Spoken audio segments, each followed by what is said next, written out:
How do you rank those programs now, right? Seeing Cal, LSU, Arizona State, Grand Canyon. How do you, knowing they've all kind of beat up on each other, but you didn't have a ton of common opponents, how do you look at it? Yeah, I mean, walking into that, they're all looking for at-large bids.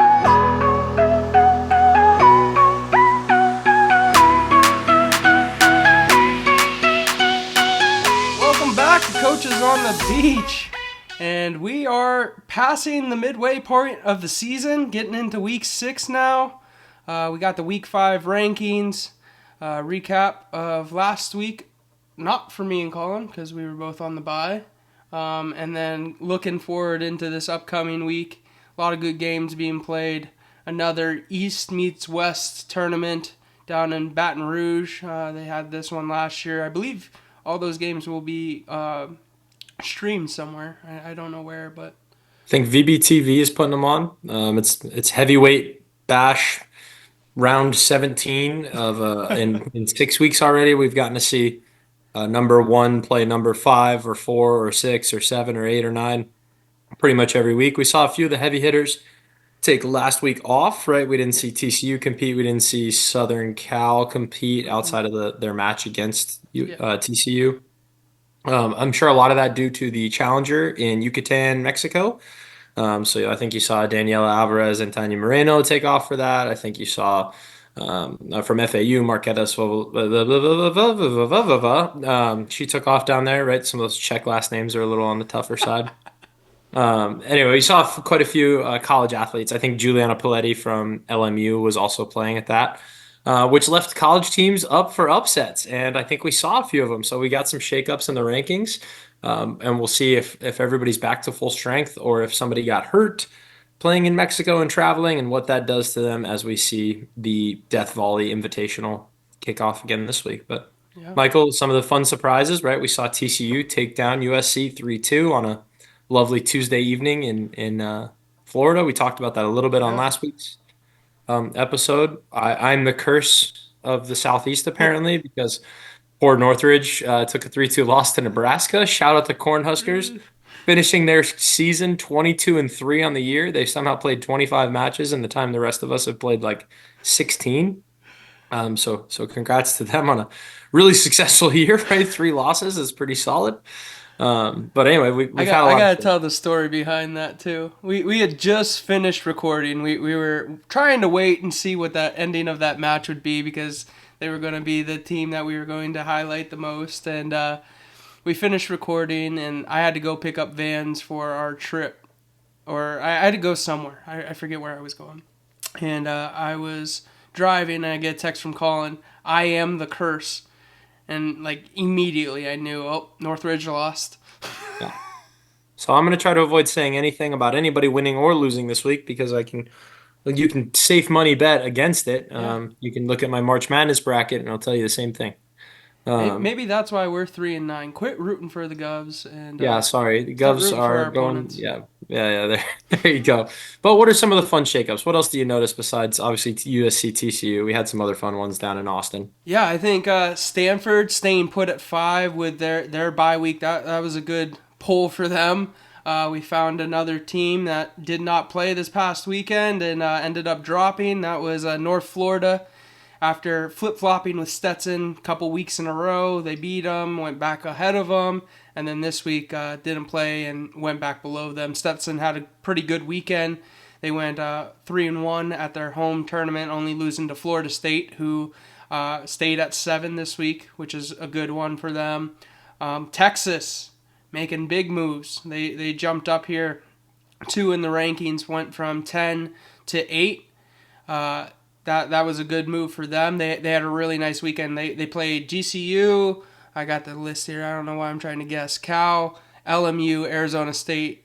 That was a really, really fun weekend for them. Only drop into Cal, who was ranked number 9 last week, ranked 10th this week. Had a rough one out in Austin. But that's what I saw a lot of 6 games for the weekend for teams with their conference tournament going on. I think you also had Georgia State who played 5 or 6 this weekend, if I'm not mistaken. Let me find them on my list Or nope, they only played 4. That's my First fault. they played four, but FIU played a bunch of matches, right? Washington played a couple extra during the week. You saw the entire Big West play 6 matches because Yeah. they had to play their conference mid-year. So, right, Long Beach, Cal Poly, obviously Cal Poly and Long Beach, and Cal Poly Hawaii and Long Beach Hawaii were kind of some of the highlights there. Hmm. You watched the Mustangs. Turns out, still good. They took down pretty much everybody they faced. Yeah. But I would say the top was.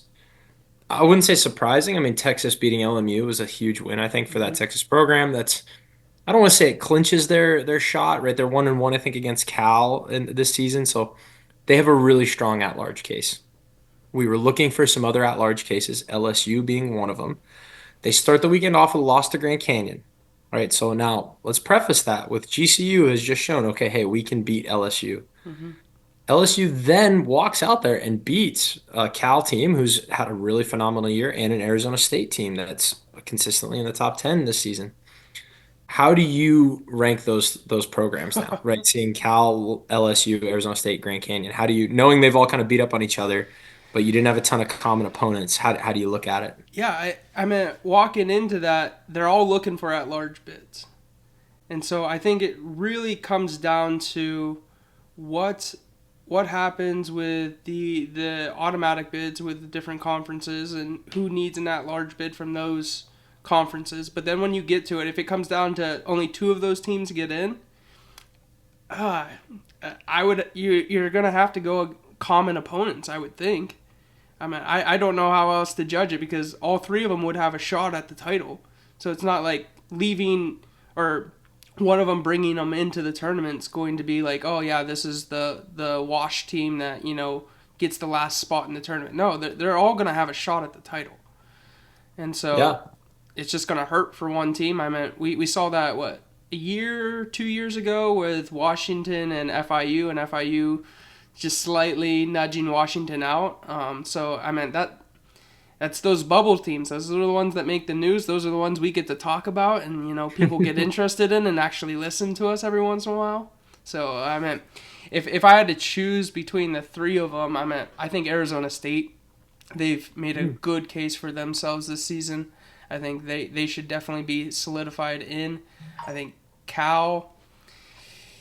I haven't seen them play. I haven't seen any film of them, so I have no clue what to think about them. LSU, I've seen a couple game matches. They look like they've been up and down.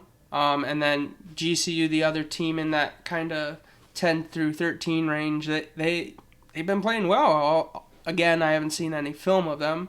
I haven't really studied their gameplay, but I meant for a rebound after Kristen leaves, like they're picking up right where they left off. I think. Yeah, I will say I've always put it, and I've mentioned it on here before. I do tend to lean towards from an at-large bid perspective. Now, what I will say is to me, the rankings are different. Mm-hmm. I do not consider the rankings to be the same thing as an at-large bid. Rankings to me are a consistency play, right? So we're looking for the team that is regularly beating the teams that are below them, right? That's how a ranking should work. So from that regard, I think Grand Canyon should be higher. If I were to give out at-large bids today, Cal and LSU get my at-large bids, and that is simply because I do think that final at-large spot, those spaces need to go to the teams that shown they can beat the best, right? Okay. And LSU has big wins. They have bad losses, but they have good wins.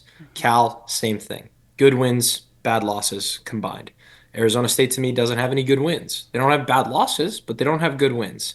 Same thing goes for Grand Canyon right now. You did a nice job. You beat LSU. Not sure beating the 11th ranked team in the country is enough for me to put that in the good win category, the quad one win category, if we're going to use March Oh Madness Jesus! terms, Here we go.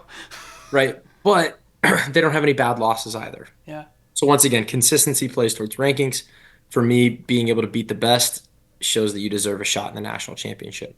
And so that's kind of where I would stand. But that's been a fun kind of middle point. I think another interesting middle point is going to be where does Hawaii slide in? Because I think they did a nice job. They held onto their space Mm-hmm. in the Big West, but at 3. And it wasn't super close with Long Beach and Cal Poly. So, okay, what are they going to do? Are they that used to be a check mark, right? You Yeah. just put Hawaii in the tournament. Are they falling out, right? Georgia State probably in a position where they have to win the Sun Belt Conference. in order to make that, I would like them to not win the Sun Belt Conference. Um, so that's tough. Although I am the curse, so maybe I'm rooting for Georgia State. I don't really know what's going on here, but I think an interesting one, and this is a yearly conversation, right? Washington played last week. Hmm. Okay, they played after the rankings were submitted and lost to Santa Clara. FIU played after the rankings were submitted and lost to Cal State Northridge, and then didn't beat anybody over the weekend. Now played a nice match with Cal, played a nice match with Arizona State, and played a good match with Grand Canyon. Right, so definitely showed Yeah. potential there. How are you still ranked? I'm like, you know what? This is hard for me. Like, don't get me wrong. I think FIU is going to have plenty of chances to get back into the rankings. I think Washington's going to have plenty of chances. Bad losses at 19 and 20 in the space does not fill me with confidence that you should be moving up. Now, you could make the case that nobody else really made a move up. I'd say Boise State winning the regular season of the Southern Conference is something. I mean, we can't shake a stick at that. Corpus Christi has been playing good ball all year. Yeah. You're not going to give a single Southland team a nod. UAB's played good ball. Now, admittedly, on the consistency standpoint, probably not exactly where you'd want them to be. Tulane has played good ball all year. Yeah, and Tulane's been right in that first receiving votes category this entire season, and they had a 4-0 weekend. Yeah. Like it wasn't super out of this world teams where it's a huge upset for them, but like they're doing what they need to do. These are the matches that are scheduled. They're playing those matches. They're winning. Yeah. I just think it's tough for me to continue to. I get the name, right? I get FIU's been a mainstay. Washington hot on the scene when Derek got hired and still doing a good job. But at the end of the day, right, you got to perform. You got to do your job. I think Tulane, Florida Gulf Coast, Corpus Christi, UAB, I think those schools have been getting snubbed for years. And at what point do you go, hey, you're doing the right thing. You're doing everything you can based on what your budget allows you to play, based on who you can compete against, who you can get to come to your tournaments. I think they deserve a ranking. And for those that are, hey, it's just a ranking, it doesn't matter. There's stuff tied to this. Okay, there's longevity, there's contracts, there's bonuses, there's status, there's Hmm. recruiting. Rankings matter. Whether you think they do or don't, it nothing has bugged me more than one year when I was an assistant at Coastal, I went out to California for a summer tournament and I was talking to another coach who I knew was on the voting committee for the rankings every week. And they said to me, "Oh yeah, you're over at where again? Coastal Carolina? Yeah, I don't really pay attention to what's going on out east." You're on the voting committee. What do you mean you don't pay attention to what's going on out east? That's a load of malarkey. Lock in, pay attention because it matters to people. Yeah. Whether it doesn't matter, if it doesn't matter to you, don't be on the committee. Right? And that's my 2 cents. That's my little soapbox right now. But yeah, it's bad, I think. And so obviously, I hope FIU proves me totally wrong right now and goes and has a dominant weekend. Same thing with Washington, right? I hope Tulane continues to win. I hope everybody does well. But I think that for this week, the rankings are off. Yeah. I would say that I'm right there with you. When I saw them yesterday and I was starting to type them up, making the graphic and all that, I think looking at the bottom of that list, there weren't enough adjustments from last week to this week. I think, like you said, those teams all have that ability to get right back into it if they have those games coming up and so forth. But at the same time, they're also not getting punished for their bad losses or a weird once in a while thing. Whereas teams that are in that receiving votes, I mean, we had that matchup Concordia versus Bakersfield. Bakersfield earlier.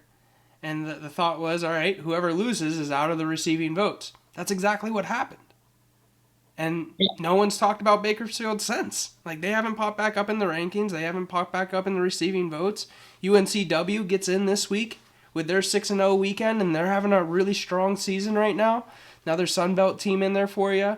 But what happens this weekend when they go to the Sun Belt mid-year? If they take a loss, do we see them again? TBD. TBD. Michael, who we giving a beat share to? Who deserves a kickback and I would say, dare I say, maybe a nice stout for this person. I believe they Ooh. enjoy a good dark beverage. Yeah, I definitely think that throwing it out to Cal Poly this past weekend at that Big West mid-year tournament, going 6-0, having a really nice tournament. Not really, I'm sure they got pushed if you were there feeling the vibe of the game, but if you look at that final score, they didn't really lose too many courts.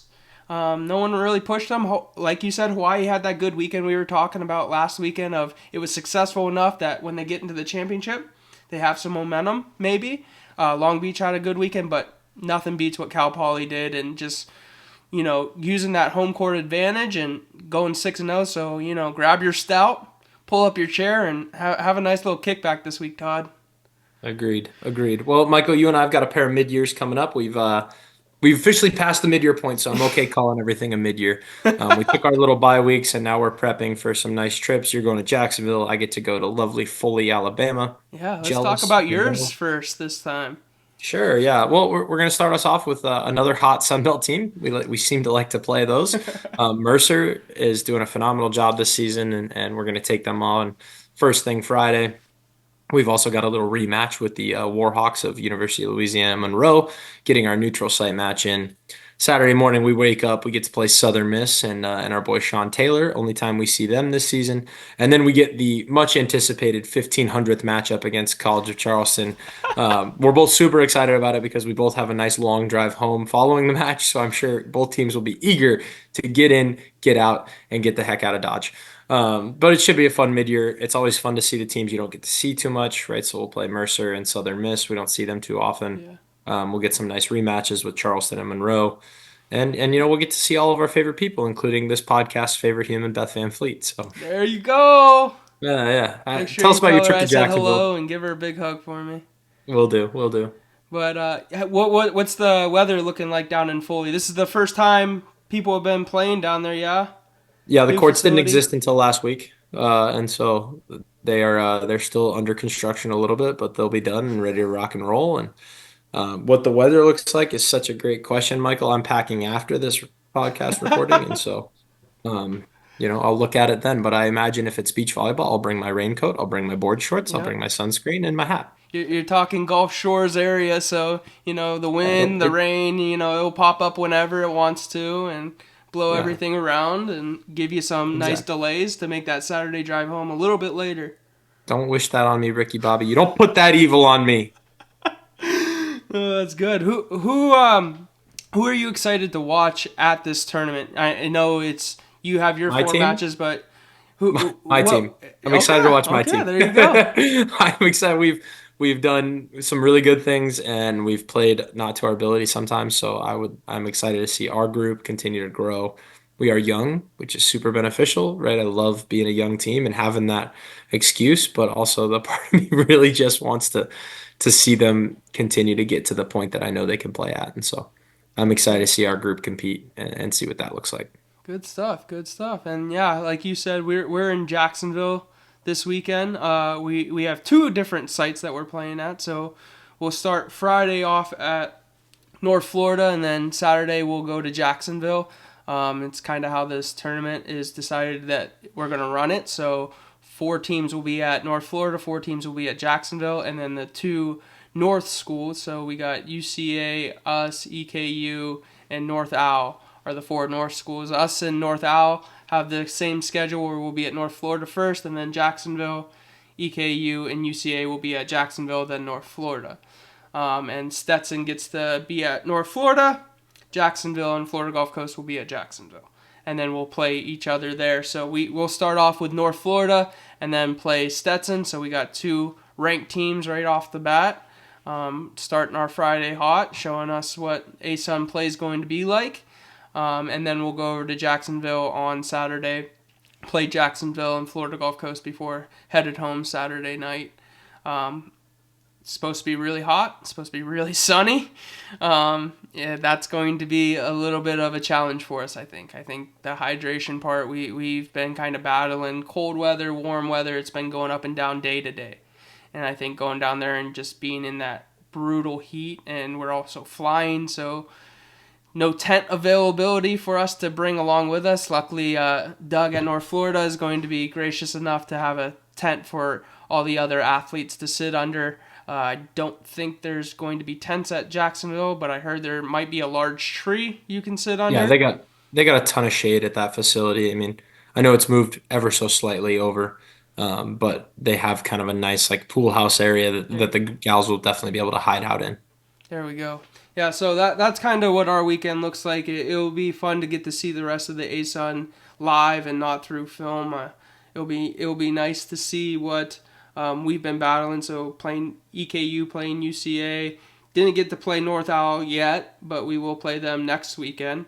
Getting to see what they're going to do against these Southern schools as well. I think there's a little bit of a pride in being an ASUN North school versus an ASUN South school. I think predominantly the ASUN South schools have been very dominant over the North schools. I meant North Alabama has kind of flipped ever so slightly here and there over the last couple years. Caleb's doing a nice job with his team, but I meant Avery's new at UCA. I'm new here at Austin P. Jeff's been doing a really good job at EKU. I think we're starting to close the gap ever so slightly, and would like to see what that measures up to this year.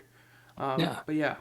Conference time's always fun because those become rivalry games, right? And rivalry games create a little bit of chaos, a little March Madness, if you Oh. will. So it should be exciting there. But obviously, Michael and I are very excited for our weekend. But there will be, I guess, other teams are playing too, and so we'll try to Mm. shout them out a little bit just in case you don't want to watch the Sun Belt and ASUN mid-year competitions. We've got the WCC. Everybody in that conference is heading up to Santa Cruz and taking each other on. So that's your Portland, San Francisco, LMU, St. Mary's, Pacific, Pepperdine, and Mm-hmm. Santa Clara. I think are my last two. Sorry if I forgot those, but it's always fun, right? You get some teams you don't see super often. Portland, probably their first time out of the rain. Hopefully, Santa Cruz has nice weather. San Francisco, I think, has put together a really nice year so far, so it'll be interesting to see what they do. Obviously, everybody's favorite is going to be LMU, but Santa Clara with a nice ranked win last week, right? Can they get what I would imagine would be the first win in program history over Pepperdine? What St. Mary's going to do? They've kind of been a little up and down. They've got an assistant coach that I think some people have heard of, named Taylor Crabb. So we've got a lot of interesting stuff going on in the WCC. Obviously, I think LMU. I would be rather shocked, and I'm sorry if this is a curse, John and Benny and Cesar, but it shouldn't be. And if it's a curse, it's on you. I'd be a little bit shocked if LMU doesn't win the conference this week, win the regular season this weekend. But what will be interesting is what happens kind of on the next little section can be an interesting indicator of what is to come. We also have, like you mentioned, the Death Volley Invitational that should have a few heavy hitters in there, right? We got number one, number four, number five, number three, number seven, 10, and 11. I'm sure I forgot somebody in there. That's a decent tournament. And then, we got Arizona State, which obviously we just talked a little bit about. Where do we think ASU and Grand Canyon fit in? UAB, Washington with a chance to maybe make us eat our words, eat a little bit of crow out here.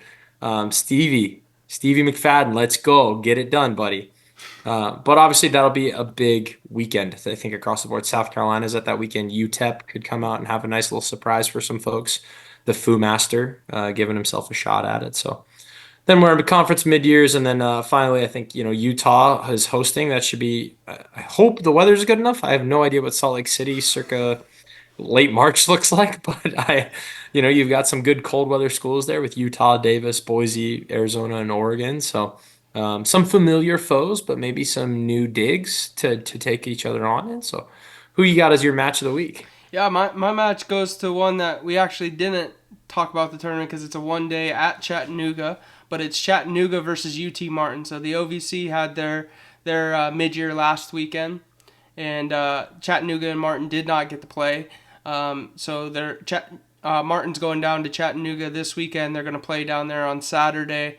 Looking forward to seeing what that looks like because it's usually those two at the top of that conference. And Darren's doing such a good job with that team this year, and they're firing on all cylinders. And I don't know if I need to remind anyone, especially if they're Martin, but I believe somebody made a promise for a second OVC title on this podcast a couple I months do ago. vaguely recall that as well. Yeah. So. What about you, Colin? What game you looking at? Well, it's hard for me to not watch the Stanford Texas match. It's the first match of the weekend for both those teams down at Baton Rouge. And it's a statement game. Now, what I will also throw on there, the weather looks awful. I don't know if you've Is it? seen, I don't know if you've seen the Uh-uh. Baton Rouge forecast. Me and Brooke Niles happened to chat yesterday, and she mentioned that they were heading down there, but she goes, the weather looks terrible. I don't even know if we're going to be able to play. Like, it's just going to be crazy. Oh no. Um, and so I'm interested to see it. But if the match does get to happen, Texas and Stanford will be really interesting. Stanford right now, to me, has done a great job of being consistent, but they haven't played a ton of volleyball, right? It's been a Mhm. pretty light season for the Cardinal. I think they've played something like maybe 15, 14 matches, something along those lines. And they've played some good teams that they've lost to. Mhm. And they've beaten Arizona State. They've beaten Cal. They had one more team. Maybe Grand Canyon was on that list, or Hawaii. Sorry, Hawaii Yeah. was on that list. But so they've beaten some teams that would, in my opinion, would put them in the 10 to 9 range in the rankings. They're currently ranked fifth. Texas is hot, right? Are we overshooting them? Maybe a little bit, right? But that LMU win cannot be slept on, and they also have beaten Arizona State. They also have beaten Grand Canyon. Can Texas take down Stanford? Can we see a top five Texas team in what is theoretically their what first year trying to compete? I mean, I know it's rankings and I know it's not everything, but I mean, I am gonna be tuning into VBTV if we're probably playing at that time, but if I have some free time, I'll probably tune in and try to see what that match looks like because that's gonna be fireworks. Yeah. Yeah. I need to bring it up again. Didn't Texas start last year in the preseason rankings? I don't think they got ranked. I think they were receiving votes Oh, okay. and Okay. some folks. And I think we mentioned on this maybe on this very Yeah. podcast, we were like, come on, they're not even trying this year. Yeah. This is the year they're trying and they look good. They're doing a So dang good job. they're doing a bang up job of looking good. So obviously I'm excited to see that Texas versus Stanford match. But Yeah. When I saw them um, get moved up to their first single digit ranking, yeah, I was just like, it was just a year ago. We were like, hey, hold your horses. Don't jump on the train now. But I think it's time to jump on the Texas train. He's got that team running on all cylinders. yeah, I'm sure we just cursed them, and so they'll probably have a rough weekend. But that's what we're here for on the Coaches on the Beach podcast. And Michael, before we kind of tune off, I Hmm. did want to take a quick moment. Hmm. I've been at Coastal since 2021, and in 2022 we actually hired a another former Gamecock, Elise Sevilla. She was an academic coordinator at South Carolina. She was actually Sarah's academic coordinator. So our assistant coach, Sarah Blomgren, um, played at USC and had Elise as her academic coordinator. She came back and joined the Chants in 2022. Shortly after coming to Coastal, she was diagnosed with cancer and was given 6 months. And so, for those of you that aren't great at math, right, 6 months from 2022 sure as heck isn't March of 2025. She um, she battled for so many years, and um, unfortunately, we lost her over the weekend. And so it's been really tough for our community. But one of the things that we all really want to mention about Elise and one of the things that made her so special was how much she cared about our student athletes. And so um, even on, I think last Wednesday, she was sending me a message to remind me about our team's financial literacy seminar that we were having today. Um, and while it's really hard because very few people made us all feel as special as Elise did. Um, and people always often will say around the office right now, how are we going to replace her? The answer to that is we're not. It's an impossible task, but we can be rest assured that what she would want us to do is to try to make everything as great as humanly possible for these student athletes because they were her number one project. And so I just wanted to say that we're going to miss Elise a ton. And if you knew her, um, it was special and you had an opportunity to share some of those stories. I know people in around the country, Virginia Tech men's basketball had her for a while. She was been at so many places, but I know everybody is yearning to share a little bit about her, and I would encourage you to reach out to folks that maybe got to interact with her a little bit. But she's a special person, and we're gonna miss her greatly. And I didn't feel it would be right to not say something, um, thanking Elise for all she did for us over all these years.